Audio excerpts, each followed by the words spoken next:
deux épreuves de feu qui ont forgé une nation. Des champs de bataille de 1812 aux rues en rébellion de 1837, le chemin du Canada vers la découverte de soi a été marqué par les conflits et une quête incessante de réforme. Ce sont les histoires d'une lutte pour la survie et d'une lutte pour faire entendre sa voix. Au début du 19e siècle, l'Amérique du Nord britannique était un ensemble de colonies, prises entre les ambitions des États-Unis et les conflits mondiaux de l'Empire britannique. Son avenir était loin d'être certain. Les guerres napoléoniennes ont débordé. La marine britannique a enrôlé de force des milliers de marins américains et saisi des centaines de navires.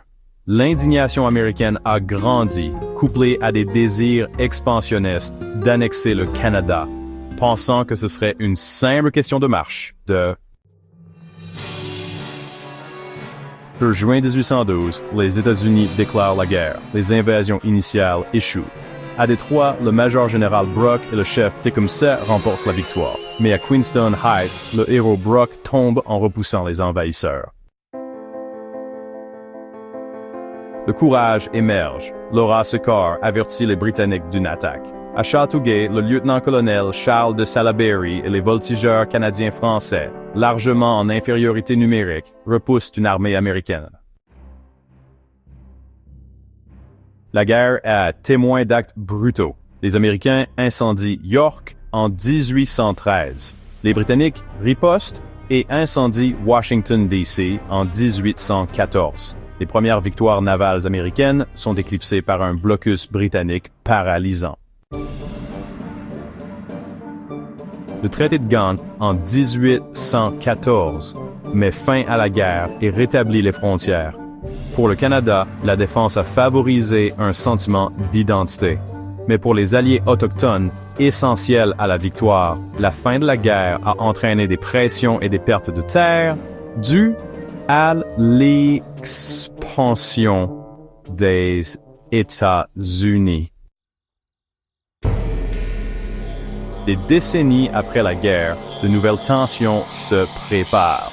Le pouvoir reposait entre les mains de gouverneurs nommés par les Britanniques et d'élites non élues, le Family Compact dans le Haut-Canada et le clique du Château dans le Bas-Canada, frustrant les assemblées élues. Dans le Bas-Canada, Papineau et les Patriotes se font les champions de la réforme, exigeant l'autonomie par le biais des 92 résolutions. Le rejet de la Grande-Bretagne a attisé la colère. En novembre 1837, le conflit éclate. Les Patriotes s'affrontent avec les forces britanniques et les loyalistes. Les victoires initiales sont suivies de défaites et de représailles brutales. Un second soulèvement en 1838 est également écrasé. Inspiré, William Lyon Mackenzie mène une rébellion plus modeste dans le Haut-Canada contre le Family Compact. Des forces mal organisées marchent sur Toronto en décembre 1837, mais elles sont rapidement dispersées par les loyalistes, y compris des volontaires canadiens noirs. Les deux rébellions sont réprimées. Les chefs sont exilés et les participants punis. Bien qu'il s'agisse d'échecs à court terme, les soulèvements ont choqué Londres, forçant la Grande-Bretagne à affronter les problèmes coloniaux. La Grande-Bretagne envoie Lord Durham. Son rapport de 1839 est essentiel. Il identifie deux nations en guerre dans le Bas-Canada et recommande de manière controversée l'union des Canadas afin d'assimiler les Canadiens français. De manière cruciale, il plaide pour un gouvernement responsable. L'acte d'union de 1841 fusionne les Canadas. L'Ouest et l'Est ont une représentation égale, ce qui désavantage initialement l'Est, plus peuplé. Durham visait l'assimilation, mais le résultat fut complexe.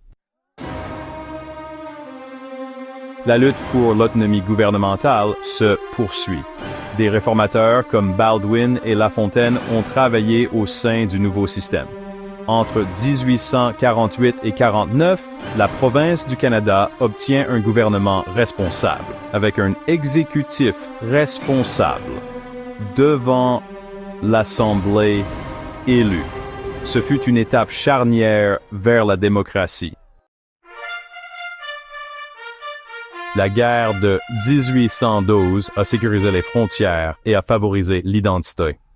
Les rébellions ont forcé des réformes pour la démocratie. Ces années tumultueuses ont façonné la voie évolutive du Canada vers l'autonomie, la démocratie parlementaire et une définition continue. Du conflit et de la rébellion, une nation a émergé, complexe et résiliente. Les échos de 1812 et de 1837 résonnent, nous rappelant les luttes qui ont ouvert la voie au Canada moderne.